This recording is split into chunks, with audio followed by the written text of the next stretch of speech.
So you were talking about something with Star Wars? Yeah, throw up the tweet. All right.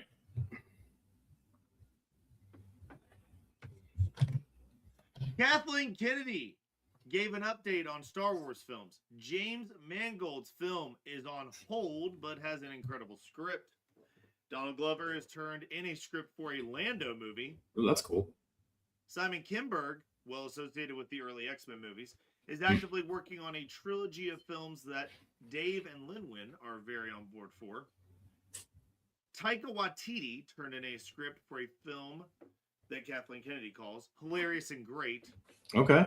And they confirmed the hunt for Ben Solo's script is on the back burner, which makes sense because it's like, first of all, with Star Wars, no one barely likes Kylo Ren anymore. We're sick of him. Right. You got to make it to where they got to come back, you know? Take some time off and come back. Yeah, gotcha.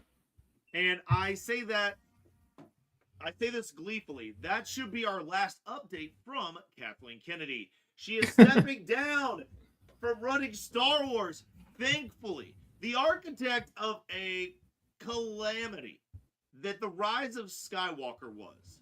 You have killed off, you let Rian Johnson kill off Mark Hamill, who's not dead in real life.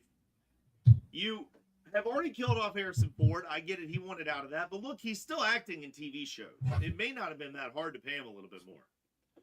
Right. But then Carrie Fisher dies before you finish the movie, and you just decide, oh, we're going to intercut old footage from another movie to not disrespect Carrie Fisher. It's not that you're disrespecting Carrie Fisher, but you made a terrible movie.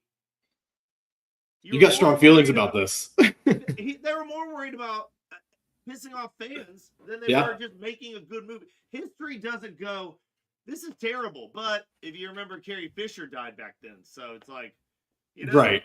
Right. There were good scenes in all those movies, but on the whole, the plot was disjointed. Yeah. Oh, okay. And we're going to bring Lando back. What is he in the third of every movie, just riding in a ship doing nothing? Like, what is that? Billy D. Williams couldn't name 2 Star Wars characters other than his. And you know what was really good about those movies was like the CGI and the choreography. Like, that's what was really good about those movies. Part of it, but then it's like classic Star Wars. They just start a bunch of threads. You get no payoff for them at all. Yeah. We have no idea. Like, they didn't do anything with Poe's story. They didn't do anything. Was it Rose? Wasn't that her name? I can barely remember her name. Rose was like a main character, right? The chick that Poe was with a lot? Or not Poe, that Finn was with a lot? Finn was with a lot, yeah. Yeah. Poe meets a bounty hunter from his past, and he's got a checkered past, and we literally never talk about it again.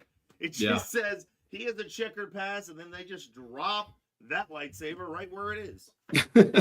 I mean, it's just, in like, The Last Jedi is a great movie on its own. But it doesn't make any sense when you put it with The Force Awakens, and then why is Palpatine the bad guy again?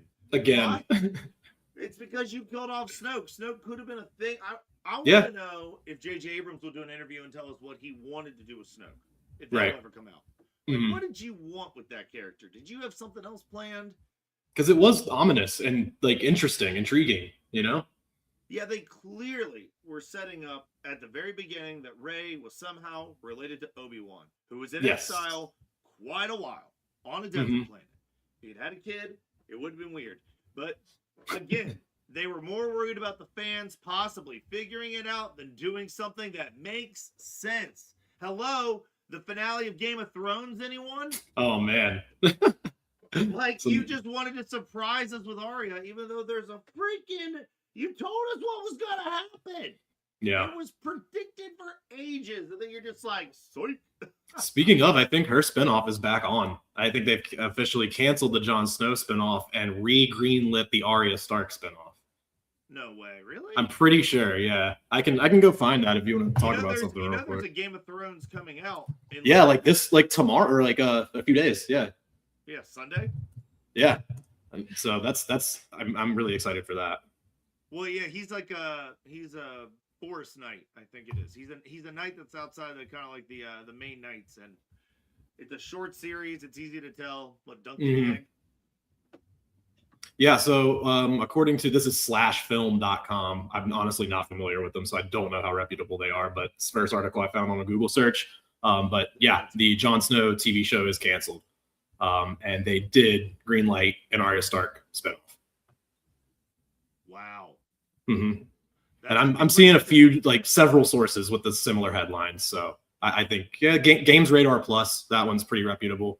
Comicbookmovie.com. So yeah, that's some real news. So while we are talking Star Wars here at the top of the show, can you go ahead and pull up the Star Wars holocron tweet? Oh, yes. I believe, is this it? Bingo bango. All right. Robert De Niro visited the set of Revenge of the Sith during the filming of Obi-Wan and Anakin's duel, according to Hayden Christensen. Robert De Niro showed up to set. I remember standing with Ewan, and Ewan's like, "Is that Robert De Niro?" So we're excited he's there. Then he walked over, and he was very friendly. I remember I would do a lot of push-ups before each take to get my heart rate up and a little exhaustion going. And he said, I see you doing push-ups before the takes. I do that too. He said that felt good. Okay. After we did the Tom Cruise going to Star Wars set for the new movie, it just makes sense we'd be talking about De Niro going to the old It's one. just so random. Like, all right. Thanks, Hayden Christensen. Appreciate you telling us that. So just seems like, I guess he must have been in an interview. Didn't that movie recently get re-released in theaters or something? I think it did do like a short time. Yeah. Real quick. Yeah. Yeah. He must have been in an interview or something. Because that just seems so random to like tweet out on like a Wednesday morning, like, hey, by the way, this one time Robert De Niro came through. I was thinking the other day, hey, De Niro. Man. I think that's everything we have to do before we tease. We have a couple of do you want to do the funny NFL stuff now or do it in the middle of the numbers? Hey man, I follow your leader out here. I gave you a choice. Well, then let's do the intro and get into some football stuff. All right, I'll walk around. Divisional round matchups coming up. My Broncos actually have something on the line. Do we have any picks left? Last week wasn't great.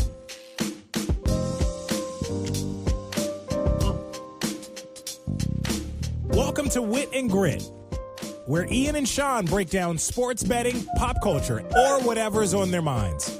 The Wit and Grit Podcast.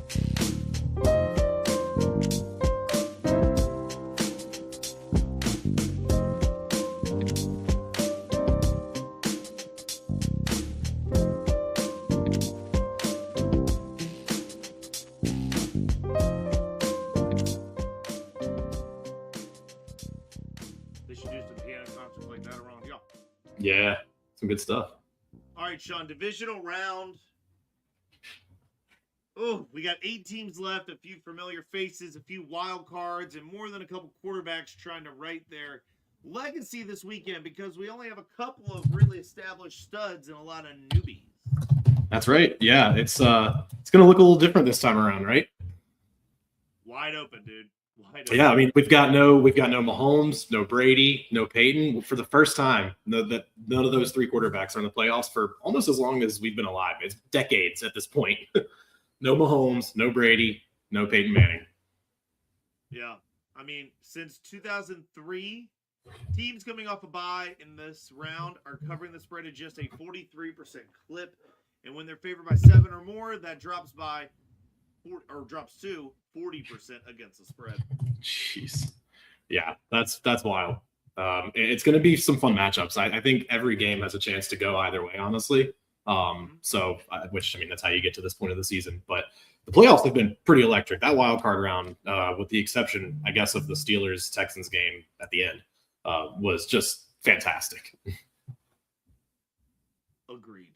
The Chargers-Patriots game was tough. It was. Woof. They weren't all hits, but they kicked off that Panthers-Rams game. Incredible. Was out in Charlotte for a little bit of that. Didn't get tickets to the game. They were crazy, but went out and like every bar had a line down the block. Like it was insanity.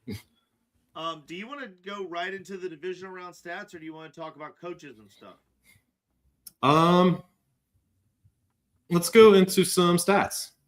Okay, we'll do the stats first.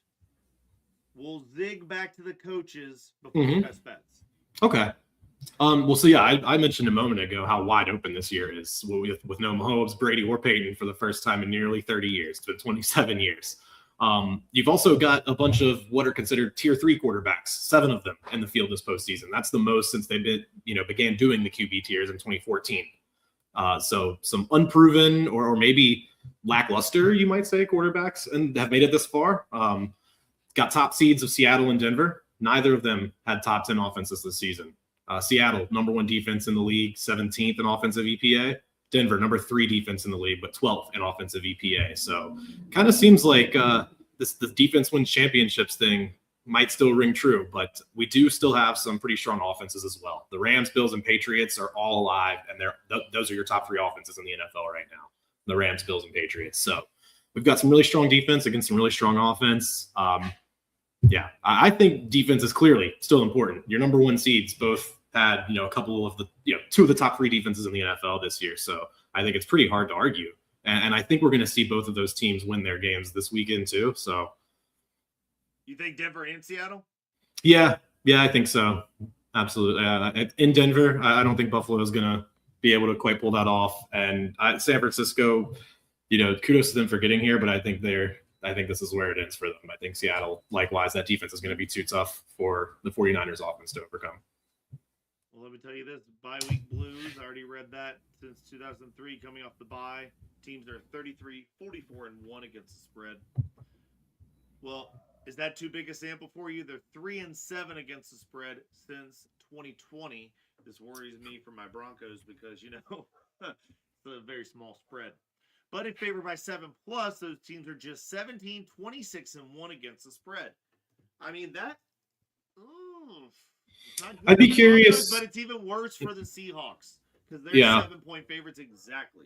I'd be curious about the straight up record there. But I can see why it would give you some pause. At the same time, while I know history can definitely help guide decisions and everything, I think obviously we look at the current situation and see where the teams are, how strong. Denver's only getting stronger, over the last 2 or 3 weeks. Buffalo's got some problems. Greenlaw is healthy. Mm-hmm. Yep. So we'll see. It's going to be, like I said, I think they're all 4 going to be good games, but I do see both Denver and Seattle having taken advantage of the bye and coming out on top, hosting the championship games. Okay. We got some road dogs with some momentum as well.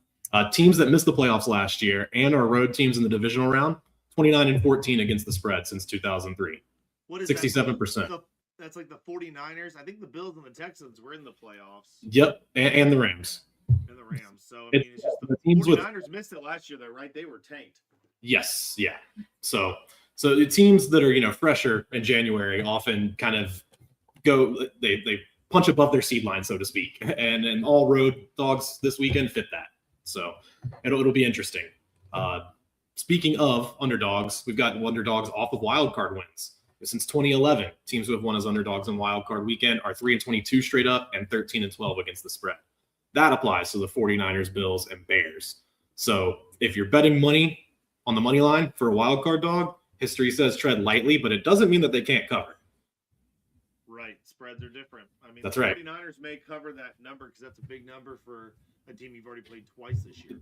But we've got solid history saying it's not a great idea to bet money line on 49ers, Bills, and Bears. I'm old enough to remember when they tried to get a lot of playoff games within the same time frame. Now we live in a world where they want to make sure everybody gets their own time. And it's all prime time.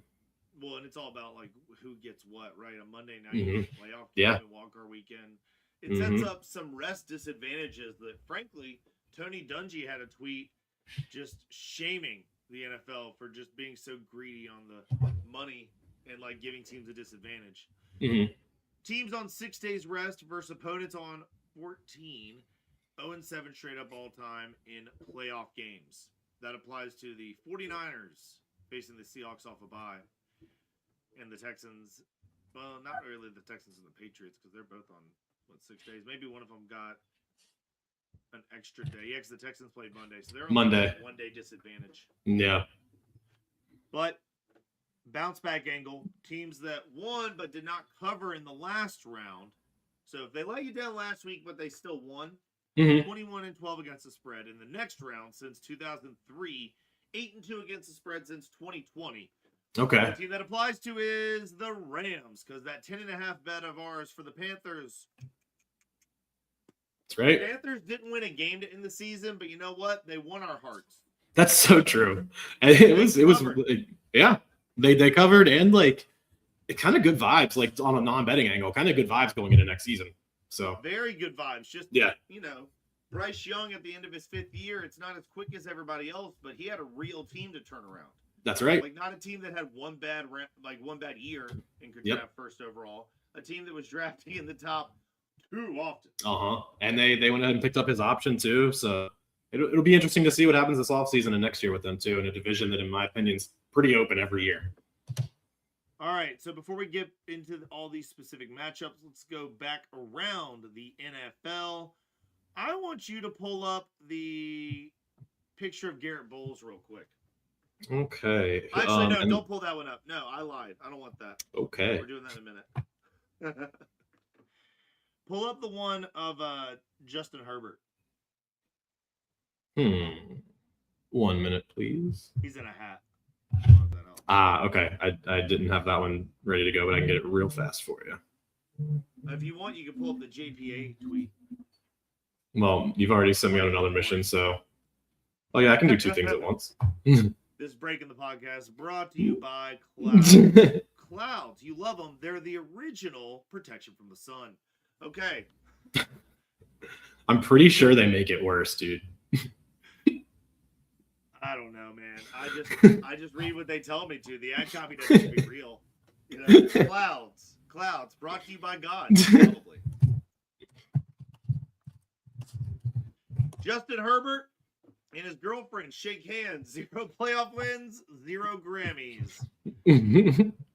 Madison Greer, right? I don't know, to be honest with you. What? Go Google Justin Herbert's girlfriend right now. What do you live in a cave? The cave? Yeah. I'm not trying to. Yeah, you're right. That's her name.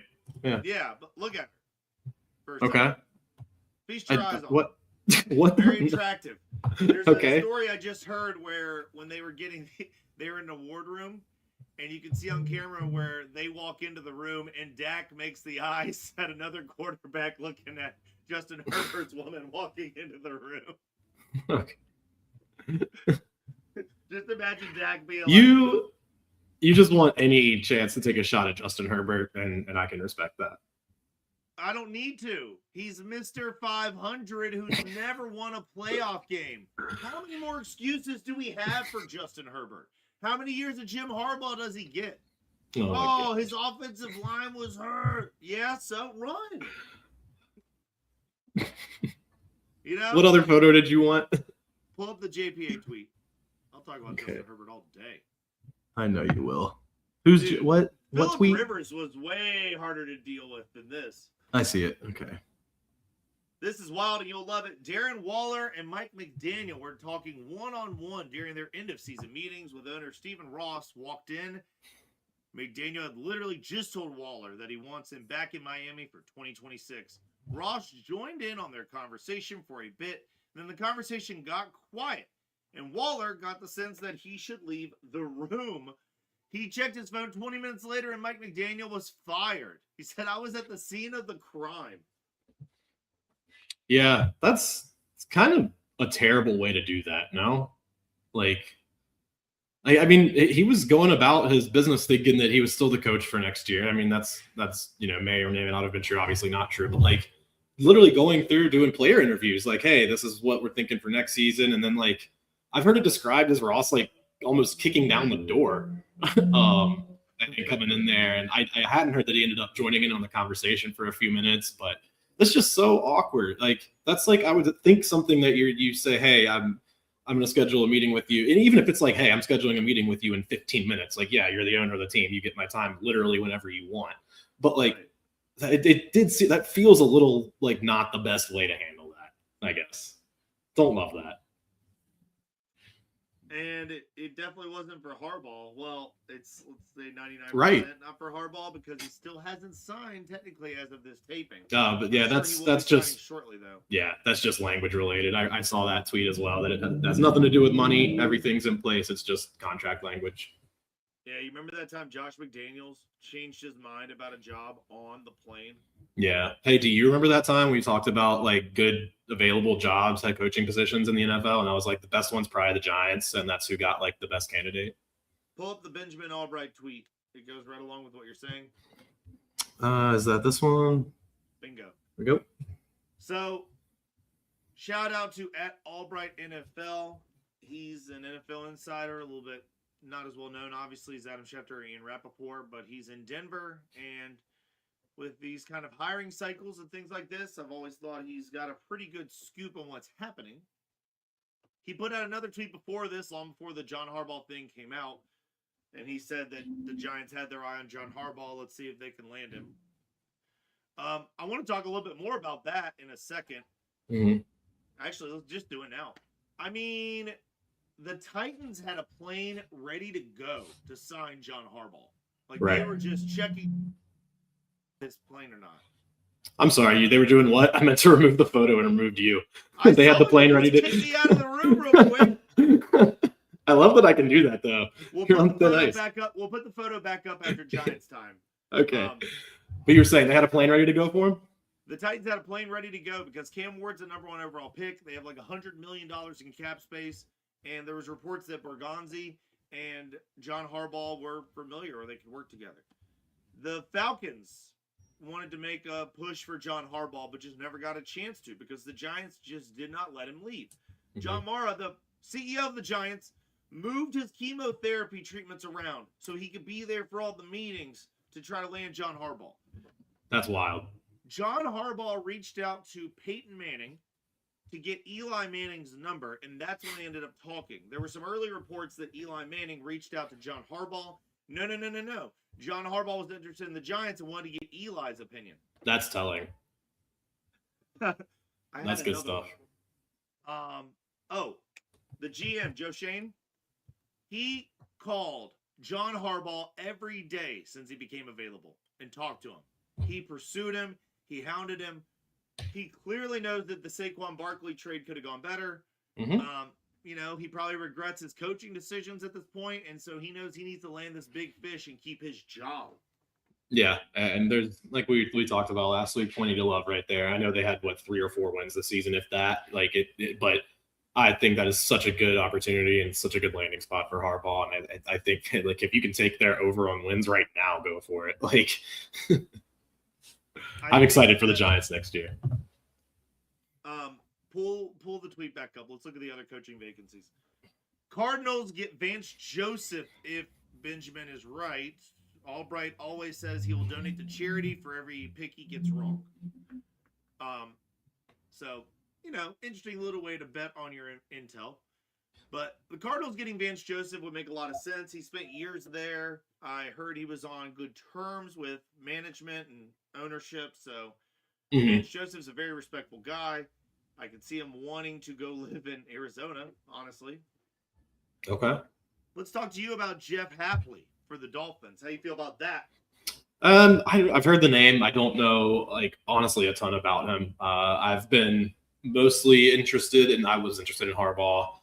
When I saw the Tomlin news, that obviously piqued my interest, but it sounds like he's definitely taken at least a year off. So the name that I'm kind of super intrigued by for the Dolphins right now is Shula, Chris Shula. Yeah, exactly. And yeah, of course, the name fits and everything, but that offense has been doing incredible work. He's the kind of young mind that, we thought we were getting in McDaniel, got to a certain extent. I think I would like to see how that goes and give that a few years. And then if Tomlin pops up on the market and Shula's not really working out, then maybe that's the right time to go for someone that's more proven. You guys should sign Brian Flores. I bet he loves that team. Yeah, that bridge is definitely burnt.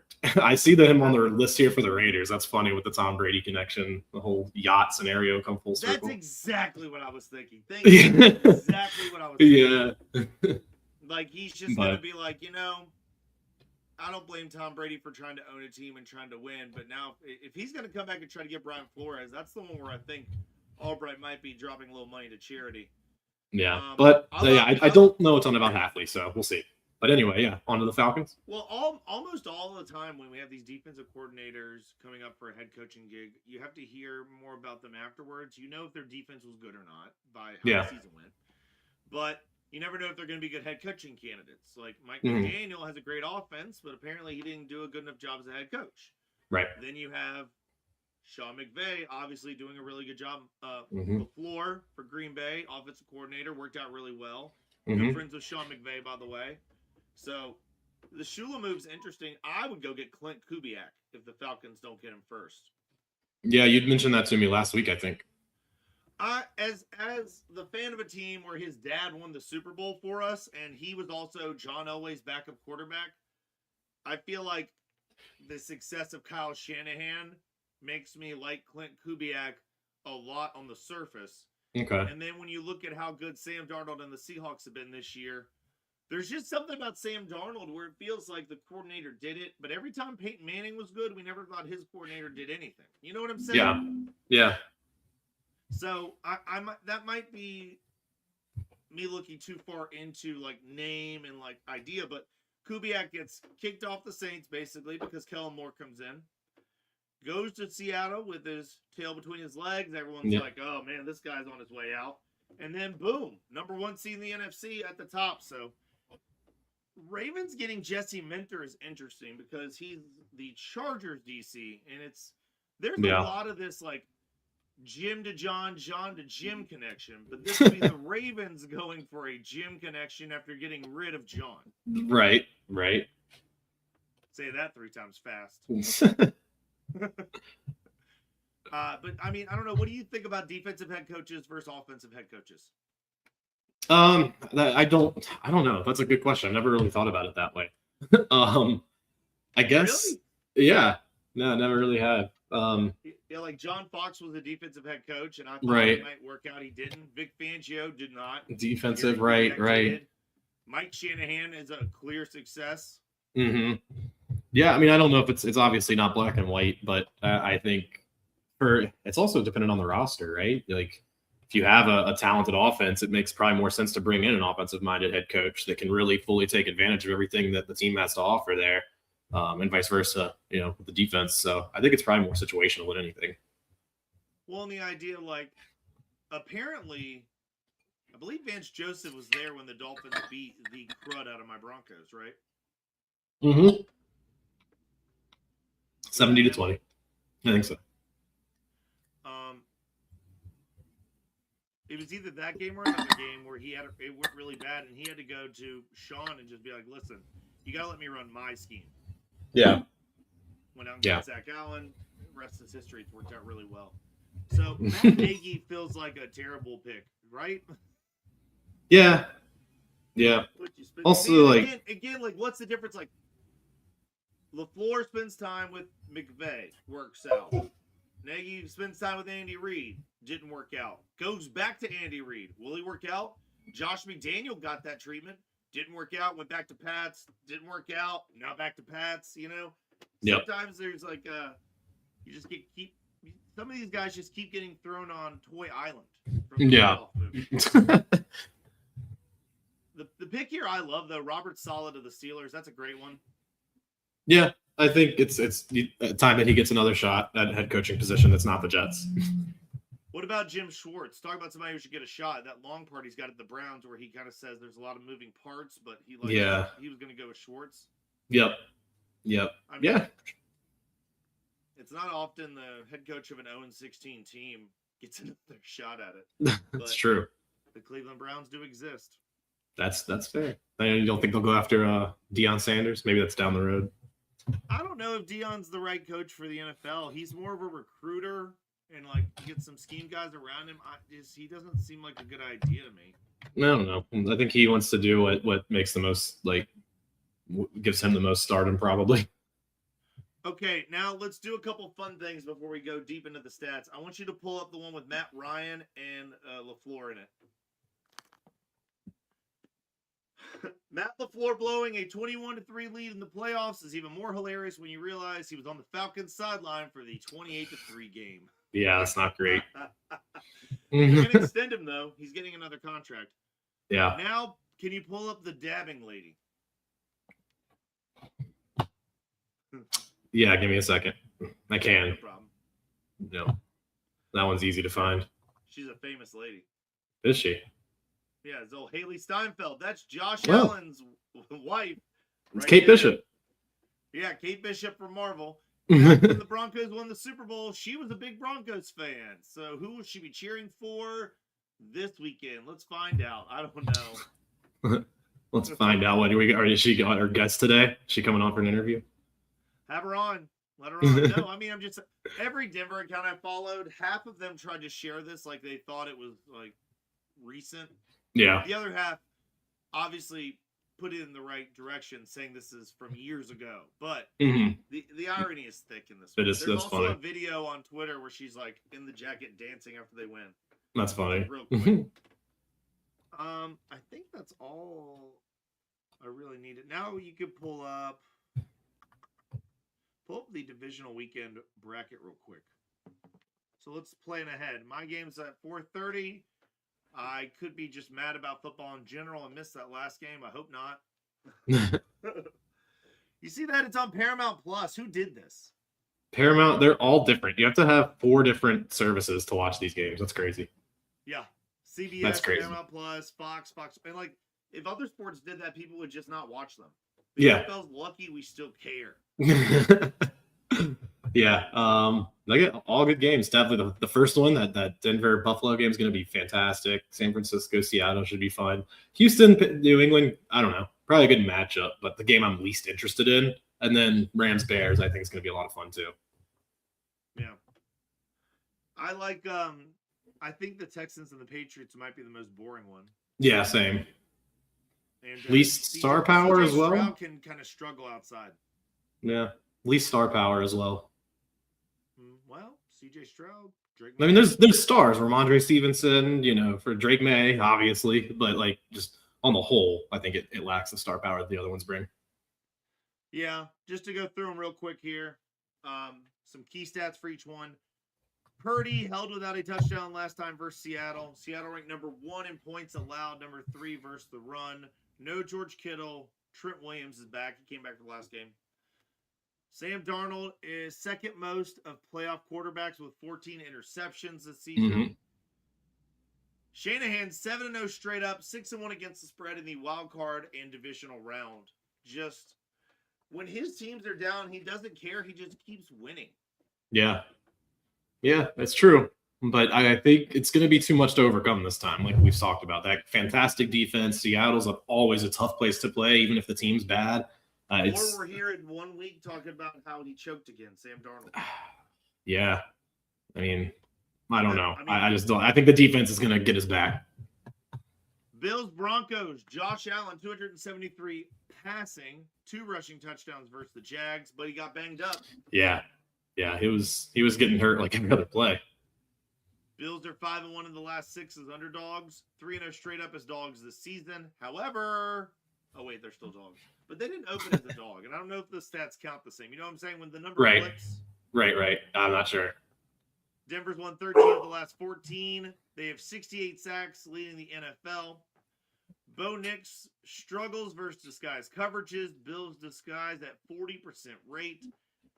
But, you're going to see some of our bets here in a second, and I think you might agree with it. Okay.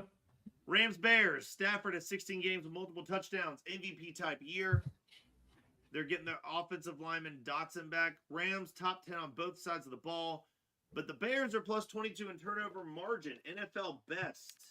But now they're going to face a top 5 sack unit. Yep. That's going to be an interesting one. I don't know if we're going to see the late comeback that we saw last week. Chief and Ghost are just. Yeah, he's trying to get into the conversation, but he didn't even watch the games. Dogs don't know enough words to be on a podcast, Yeah, they'd be on something else. They be on it. Drake May. Let's talk about Texans Patriots. Drake May's 11-0 straight up, 9-2 against the spread as a favorite of 3+. Texans 10 straight wins, but offense lacks consistency. Houston D 7 defensive touchdowns this year, 5 regular season, 2 playoffs. Patriots pass pro vulnerable. McDaniels versus Texans defensive scheme is key. Yep.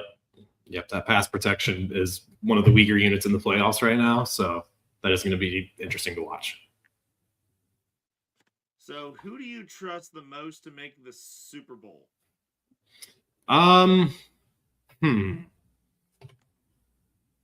Probably your Broncos, man. Just the combination of the defense and the offense, and Sean Peyton and the playoff pedigree that he brings. It's really hard to pick against them. And I think they're if they get past Buffalo, which I genuinely think they will, there's a lot of things telling you that they will and that they should. I think they have a relatively easy matchup in the championship game, no matter which way Houston, New England goes. So I got Denver there. I'm more worried about this game than the next one, if that makes sense. Yeah, right. That's kind of what I'm getting at. Yeah. Yeah. Whoever wins this Broncos-Bills game might just be heading straight to the Super Bowl. Yeah. I think you're probably right. The Broncos beat the Texans before in the regular season, but they did it on a last-minute field goal. So if those two play again, that'll be wild. Yeah. Ooh. Camera dropped for a second there again, but we back. Welcome back. Yours did or mine did? Mine did. No interruption. Okay, good. I was like, I saw you go away, but you never stopped talking. I was making sure. Well, my desk video's wild. wire goes a little loose. It's just Armageddon over here. Okay. Before we get started with the bets, why is my number lock not on? No, it's a good question. When does that happen? I turned it off last time I was there. The Wit Grit Podcast includes gambling-related discussion, opinions, and advice intended for entertainment and informational purposes only. We, Ian in Virginia and Sean in North Carolina, are not attorneys, financial advisors, or licensed bookmakers. Nothing said on this podcast should be taken as professional or legal advice. Listeners are solely responsible for their own gambling decisions. Always gamble legally and responsibly. We are not liable for any losses, decisions, or actions taken based on the content of this show. Need help? Call 1-800-GAMBLER or visit ncpgambling.org. In Virginia, call 888-532-3500. In North Carolina, 877-718-5543.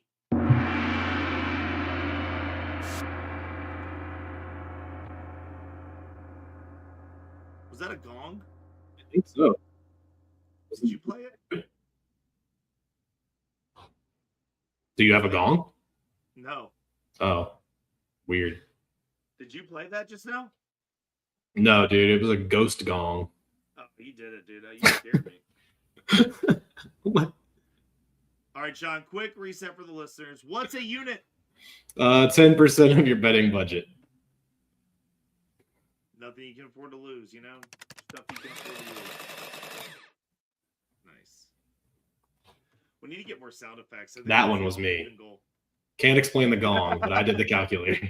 The gong wasn't you, but that was me. This is going to be gross, but Seahawks -7 is our 2-unit bet. Yeah. I can't fool you. You were on it this whole time. That makes sense. Yeah, I think there's so many reasons. I'll let you get into it. I'll just say it's 7.5. I really wanted the 49ers, but the computer came out with Seahawks -7. It's the cleanest system play on the board. Seattle's front is top tier, ranked number 8. 49ers defensive line near the bottom at 27. The bigger deal, Seattle's pass rush and physicality versus a Niners offense on short rest. Seattle is on 14 days rest, Niners on 6 days. And that rest gap has been a real historical edge. 7-0 straight up since 1984. That's pretty telling. Yeah. So, I mean, Fred Warner out. Niners also have multiple questionable tags. But yeah, that's pretty much it. The thing we're worried about a backdoor cover, but we lost our 2-unit bet last week because the Eagles are terrible and Lane Johnson did not come back. Yeah. Yeah. Our Now bet these teams was based did. on Lane Johnson coming back, and he just didn't. Yeah, the teams also just played a couple weeks ago, and Seattle won by 10. So here's the and that was in San Francisco. Right. So here's the question: can they do it again, or is I it think a situation where the 49ers are actually going to straight up win? I don't see it, man. I think we trust the system play here and do the 2 units on this one. This is pretty, like, there's just so much going for Seattle here. The defensive advantage, the rest advantage, the home field advantage. I know Purdy's good, but Darnold has been pretty solid too lately. I mean, it's going to be tough for San Francisco to come in here and do this. You know what we haven't talked enough about this year that you love? What's that? A referee note. Oh, yes. John Hussey has been strongly home-leaning. Best home straight up in ROI. ROI is actually the local airport. Not a primary reason, but it stacks. Yeah. On top of our other reasons to support the Seahawks to do better than 7 at home after they won by 10 on the road. That guy doesn't like getting booed. All right, Patriots -3 versus the Texans. 1.5 units. Back Drake May to make the AFC Championship makes me uncomfortable. But again, I didn't get the hook, so I'm on the favorite here. Okay. I'm not as enthusiastic about this one, if you can't tell. I can tell. The Texans' D-line is the lead on paper. I'll give you that. But their defense just posted historically ugly EPA in the write-up. I mean, Pats are built to win ugly, and this total is 40.5, which makes every point worth a little more. CJ Stroud's playing outside also. He's not very good out there. He's not very good out there. Again, they were playing Monday night. Yeah. Yeah, they were just on, 4 nights ago? Yeah. Yeah. Not good. Yeah. So does that help? That travel had to go too. Yeah, I mean, no, I hear you. I don't necessarily hate. I don't know, man. The Texans in the divisional round historically are 0-6 straight up as a franchise. That's crazy. That's crazy. Actually, they got to be 1-6 straight up, right? Didn't they make the AFC Championship the first year with CJ Stroud? I don't think so. They made a deep run. But either way, not good. Houston is. I mean, that wasn't one of our reasons. That's why I'm just. You're right. That up. Yeah, that's just an extra trend you would use to kind of make yourself feel comfortable about a bet. The numbers already saying the Patriots should probably get this one, but this has got to be the best defense they've played all year. Yeah, that's kind of where I'm at with it too. Yeah, is the defensive angle again, which we kind of talked about, and especially they're coming off that high last week. Like we said 4 nights ago, so in the fourth quarter alone, I mean, that defense probably wishes they were still on the field going right now. They're going to be excited to get out there. But they won that game with defense, right? Yeah. Stroud wasn't very good. No. But that's what I'm saying. I mean, May, while having an MVP caliber season, is still young. And, it's still prone to get rattled and make bad decisions at inopportune moments. So we'll see what happens. What if I said Nico Collins is still in concussion protocol, his number 1 wide receiver? Yeah. After he already had a bad game at home, and now he's outside in cold New England. On the East Coast, do you know what your temperature is going to be on Sunday? No, but I know I'm not making any outdoor plans. Yeah, it's like in the 30s. Yeah. And I bet New England is not going to be warmer. I doubt it. Yes, there. So yeah. I'm saying, speaking of weather, are we worried about Matt Stafford in the cold in Chicago? Not really, man. Not normally, but given that they did struggle against the Panthers last week, and I wonder if there's going to be some hangover from that. Like that had to take a lot out of them. Cold plus wind in Chicago usually compresses scoring and favors the team that can run and defend. Our 1 unit bet is the Rams at 3.5. The Rams luck rankings angle, Rams graded as the unlucky side, and the expected score profile made them look stronger than the market. The Bears are coming up an all-time comeback spot. Historically, those teams often regress the next week. You can't do miracles like that every week. Yeah. Yeah, that's kind of what I was getting at. Is I think that game took more out of them than they probably thought it would. So we'll see how they fare against a Bears team that's got to be feeling pretty good after last week. No, you misunderstood. I said the Bears are coming off an all-time comeback. They're the ones that can't get the effort up. Well, I still think that it's people went to bed thinking Green Bay won that game, and then all of a sudden the Bears came back and won. So that's what I'm saying. Yeah, no. They used everything they had in the tank, and then so we kind of got both teams coming off a similar angle in that way. Not really. The Rams got it. The Rams got a clean win. They just, they were 1 4th. No, down they didn't. They were 1 4th down away from maybe going to overtime. They weren't that close to losing. No, but it wasn't a clean win, man. They went under the 2-minute warning, losing. Check the work. I'm just saying. I watched it. Yeah. 4th and 2, 4th and 5. Bryce Young throws it, hit him on the quad, and he couldn't. Yeah. He couldn't haul it in. Yeah. But what I'm saying is, even if he had hauled it in, they still had a lot further to go. Right. They were going on 4th down. Every set of downs, they were getting to 4th and trying to convert it. Yeah. That was going to run out. And then I think they were going to just end up kicking a field goal, going to overtime, and then you're right. We're flipping a coin. Both teams get the ball. Who knows how late it goes? It would have been wild. Yeah, and so I think that's a little different than a come from behind victory, where you leave that building feeling like super amped up and energized and like, oh my God, we can do anything now. Whereas the Rams were like, holy crap, we just got out of that spot. Like, how did we do that? I understand you're feeling that way, but what I'm saying is the numbers say when you have an all-time comeback, you fall the next week.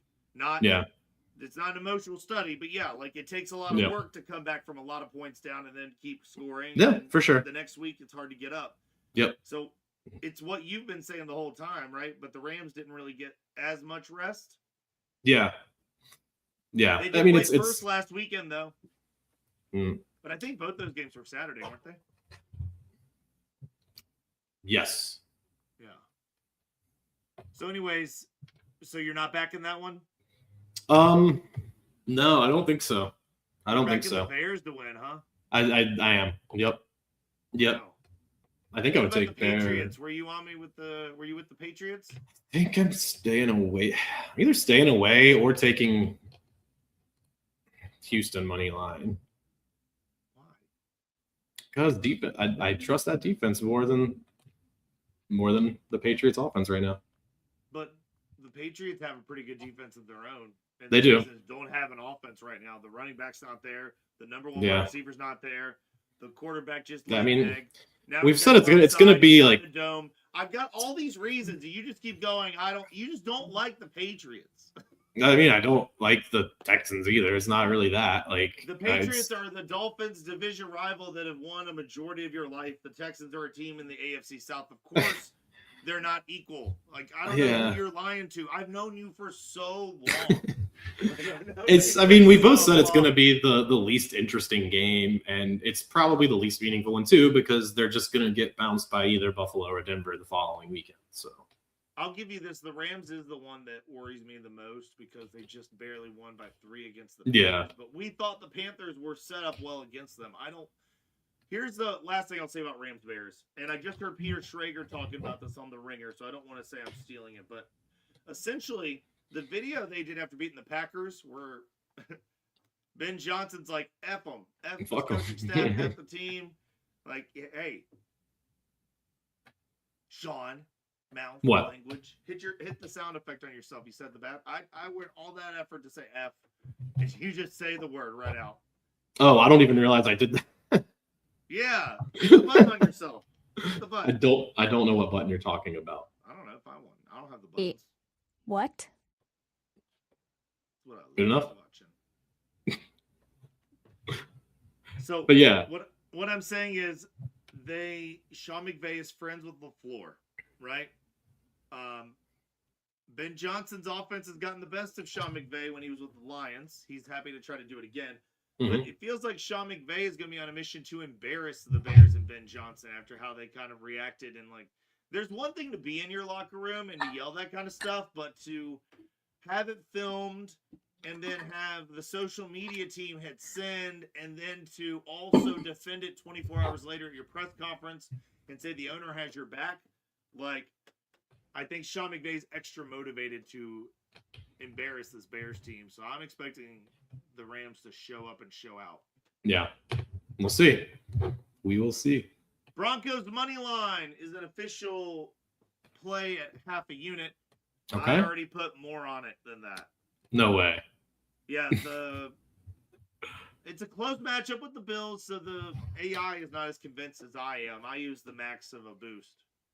Oh, nice. Broncos O-line ranked number 1 elite protection profile. Broncos defensive line ranked top 5 in multiple lists, and they generate pressure at a high rate without blitzing. Luck rankings call this game a strong under, which usually means fewer possessions, fewer explosive swings, and that tends to help the team that can win in a structure at home. Okay. So yeah. High in altitude. And here's my favorite stat. Set me up. You got a sound bite for this? Sound effect? Yeah, totally. Sean Peyton off extended rest, 4-0 straight up, 2-2 against the spread, and straight up is what matters for a money line. Absolutely. Yep. I think we're both on Denver on this one. Bills have a cluster of defensive questionable pieces. Josh Allen is a little banged up. We're not worried about that. And let's just point out the elephant in the room here. John Elway went on a podcast and said that the biggest mistake he made as a GM was not drafting Josh Allen and instead drafting Bradley Chubb, which we should go look at Bradley Chubb's Twitter. I wonder if he ever got wind of that. That'd be hard to hear. But yeah, right. It's also hard to look at whatever he is doing wherever and think that he's Josh Allen. So That's fair. But it sets up perfectly. The Bills kicked the Broncos out of the playoffs 2 years in a row, and it's just why didn't the coaches buy in to John Elway's vision? No. And Vance Joseph was the coach, I'm pretty sure, when that happened. When they took Bradley Chubb, I'm pretty sure Vance Joseph was the coach because he took over right after Kubiak. So now he's back as the defensive coordinator. And okay. If Josh Allen's the one that takes down his defense, it's just 2 extra knives. Got a knife sound effect? Sure don't. Good. Probably not best. So the totals are optional. Why would we bet one, right? I don't usually like totals, but a lot of times there's some trends for totals here. Our machine has the Bills Broncos under 46.5 as at least discussable. Luck rankings flagged it as a strong under for the week. So probably a half unit max if you wanted to try to, or if you're doing a parlay, the Broncos Bills under would be a good leg to add probably. Now, let's talk round robin, buddy. Okay. Or moneyline parlay. Let's see what we got. There's just not that many games. My options ranked. Broncos money line. We agree, right? Yeah. But then Rams money line and Patriots money line. How do you feel about those? I know you said you didn't like the spread. Rams are at 3.5. I get that. But do you think they're really going to lose? Yeah. Yeah, I do. So I guess the only thing you want to do is tie the 2 number 1 seeds together and make no money ever. I mean, yeah. If we're looking to do the same, if we're looking to agree on one, then that's what I want to do. Yeah. There's nothing else you like? I mean, we just disagree on the other 2 games. No, but I mean, like you could, an over and under. You want to do the? Oh, yeah. I could be talked into over unders on those 2, or on any. How do you feel about the Patriots one, or the Seahawks one? I mean, that's probably going to be difficult to say over under. Yeah. Well, if you tie them together, you get a plus number, but barely. It's like I'm getting a plus 137 at this current moment just for the 1 seeds to win their games. That's still nice, and get a boost in there. Yeah, exactly. Depending on how much you bet, we're not here to tell you how much, but yeah, if you've got a boost and it qualifies for how much you want. Fun fact, if you get a boost and you can't put all the money you want on that boost, just bet the max and then bet your money again at whatever number you can get. That way you get part of the benefit of getting that boost, Sure. Like say it's a $50 boost and you want to put $100 on something, hypothetically. You just do 50 on the boost, then you just load up that money line again and bet it at the regular number with your other half. Yeah. Having more slips doesn't mean anything really. Well, I think it's time to F around a little bit. What do you think? Sean, we are getting so excited for the season, man. Yeah, it's going to be nice to have something to keep us occupied on Sundays after football. Enough pigskin for now. Oh, man. Facts, but now it's time to shift gears, literally, because we're driving straight into some international speed. Okay, yeah, we've got something for Red Bull, Ford, in Detroit. Big weekend F1. Red Bull kicked off the 2026 season in style, unveiling their Ford-powered livery in Detroit at Michigan Central Station. This was more than just a paint job reveal. I mean, it marks the official beginning of the Red Bull Ford powertrains era. For American F1 fans, and we know there are more of you every season, this is massive. Ford is officially back in Formula One for the first time in 22 years. And they didn't show up quietly either. Yeah, Red Bull literally had a stunt pilot rip the cover off the car with a single-seater airplane. You leave it to Red Bull to go full Hollywood. It was pre-recorded stunt, but come on. That's how you make an entrance. The car they revealed is called the RB22, and while it's a visual tease, the real car debuts February 11th in Bahrain for preseason testing. Very cool. Very cool. Let's get into what Ford's return actually means, though. For those still learning F1, yeah, Ford's name is on the engine, but it's not just a sponsorship. It's a true technical partnership. So their engineers are working side by side with Red Bull in the UK, and their Michigan team is building key components like 3D printed engine parts and software tools for battery management. So it's not like the Ford of old. I mean, right. It's not Cosworth 2.0. This is Ford getting in the trenches for what might be the most radical regulation change in F1's modern era. It's all about like hybrid power, sustainable fuels, and straight up innovation. Right. And speaking of change, new eras are going to bring new rules. So let's break that down. 2026 F1 cars are going to be smaller, lighter, and much more electric. The new power units require 50% electrical power up from 20%, and they have to run on 100% sustainable fuel. Yep, power units requiring 50% electrical power up from 20%, and they have to run on 100% sustainable fuel. I know you just said it, just bears repeating. It does. That's huge. It means Red Bull and Ford aren't just developing a car.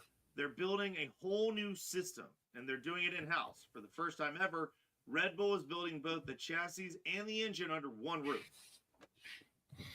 Right. Lots of new coming this season in F1. We've got some new faces and some new numbers. Red Bull's driver lineup is shifting. You've got Verstappen, still the lead driver, 4-time champ, but there's the twist, giving up the number 1 plate to McLaren's Lando Norris, the 2025 world champion. Max is now racing with his original number 3.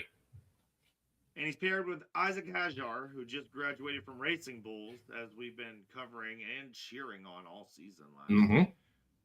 At the sister team, Liam Lawson returns, and rookie Arvid Limbaugh makes the F1 debut. He's just 17, jumping into the fire during a regulation overhaul. Because I guess they saw Kimi Antonelli going okay at Mercedes, and they're like, why not? Got to get us some of that. Get us one of them shillings. And Lindblad even said it himself. The rookie season is going to be way harder than usual, especially with all the new tech and complexity coming in 2026. Did I call him Limbald? I think so. It's Arvid Lindblad. All right, well, let's get into the fun part. America's greatest car rivalry, Ford versus GM. That's right. I mean, it's officially in Formula One. Yeah, I mean, that's GM. Because we've been talking about Cadillac for months. Right, yeah. We know GM's brand, Cadillac, is fielding its own team for the first time ever, but the kicker, they're using Ferrari engines. So that's got Red Bull and Ford talking, and they're not holding back. Dan Torres, Cadillac's F1 CEO, called Ford's involvement just a marketing deal. Ford fired right back. Bill Ford, yes, that Bill Ford, said that comment was patently absurd, adding they're not even running a Cadillac engine. Right. Ford's saying we're building the engine, Cadillac's just renting one. GM clapped back, of course, by saying their own engine's coming in 2029 and that they're building their team from the ground up in Indiana and North Carolina. So for fans, this rivalry is kind of a gift. I mean, Cadillac, all the attrition we had so far was just about being new and taking on Europe. Having an internal conflict gives you a whole other storyline to latch onto. Hatfields and McCoys. but with wind tunnels and battery deployment software. I mean, they haven't even turned the wheel on the track yet, and we've got all these storylines coming up. Right. I know, it's already exciting. It really gives us a lot to look forward to, lots to think about what's coming next, so to speak. Kind of the calm before the storm right now, though, right? First private shakedown is January 26th through 30th in Barcelona. Then public testing happens in Bahrain, February 11th through 13th. Yep. I mean, debuting all the cars is heating up. Haas drops theirs on January 19th. Mercedes follows with a render on January 22nd. And Ferrari now with Lewis Hamilton and Charles Leclerc, you know. Mm-hmm. I should say that because Lewis Hamilton was technically there last year. Right. It looked different. I mean, but we'll see theirs on the 23rd. Yeah, and Cadillac's keeping things under wraps with a camo livery for now, but they'll go big with a Super Bowl commercial for the full reveal on February 8th. That's going to be a really smart move targeting U.S. fans. Yeah, for sure. And that's going to be pricey, but you got to have that kind of money to do it. Absolutely. So to wrap up, 2026 is shaping up to be a season like no other. New rules, new tech, new rivalries, and a whole lot of pride on the line, both national and personal. Yep. Whether you're Max Verstappen chasing another title, Lewis Hamilton hunting that mythical 8th championship, pressure's on. This is a reset for the entire grid. We'll be tracking all of it every week right here. If you're watching live on YouTube or Facebook, maybe hit that like button. Drop a comment. Tell us who you're backing, Ford or Cadillac. That's right. Next week, we'll be looking more into Haas stuff, preview private testing, maybe see if Ferrari's ready to finally get its act together. Oh, man. I can't wait. I can't wait Yeah. to see if Cadillac can actually compete because I feel like the rule change is the one thing giving them a chance. Mm-hmm. You know? Yeah, absolutely. Because clearly by the old rules, McLaren has everybody by the short hair. Yep, they sure do. Yeah. What a podcast. So our favorite bet. I want to talk to you about one more bet while we're here. And let me pull this up. Numbers for Bo Nix and Josh Allen just to run. Okay. So Bo Nix to run 50 yards pays out plus 400. That's a lot of running for a quarterback. Yeah. But I mean, in a game with two defenses and disguised coverages, Bo Nix has shown that he will run if he needs to. Yeah. I mean, I would feel a lot better at obviously any lower number, but like 30, and I'd still feel like, yikes, about 30. I mean, Josh Allen to run 50, you want to hear the price comparison? Sure. He's only plus 210. It's really plus 200 more. It's doubled. Bo Nix to record 25 plus yards. Is that what you like? Yeah. That's the minus 115 mark. I think his exact number under is like 23 and a half. Yeah. So if you want to do a parlay, you put that in. But I was just, these are little darts I'm looking at in case they end up running over the field because Bo Nix to record 75 plus rushing yards. That's pretty wild. But they'll both probably get an anytime touchdown too. But I'm just saying, let me finish. 75 plus yards plus 1,000. Okay. So $10 on that pays out 110. Yeah. I'm just saying. That's an idea I had. I don't know if I'm going to pull the trigger, but I wanted to share it with you. I don't know. That's a lot. Yeah, maybe some bonus bets or something. Yeah, there you go. I might put in Bo Nix's over at 23.5 if I do a little same game parlay. Make sure you Right. follow us on Pickett. Follow me on Pickett, All In with Ian, at All In with Ian. You can see anything I put in and tail along, talk smack, leave a comment. Love it when the people leave comments. It's a fun feature about Pickett because it helps you track all your bets, but it also puts a lot of things into a feed. So there you go. Very cool. Well, yeah, we'll be back next weekend talking about the results from this weekend's game, previewing championship, getting into more F1, and who knows what else Ian brings to the table. But till then, talk to you guys later. Go Broncos! Peace out.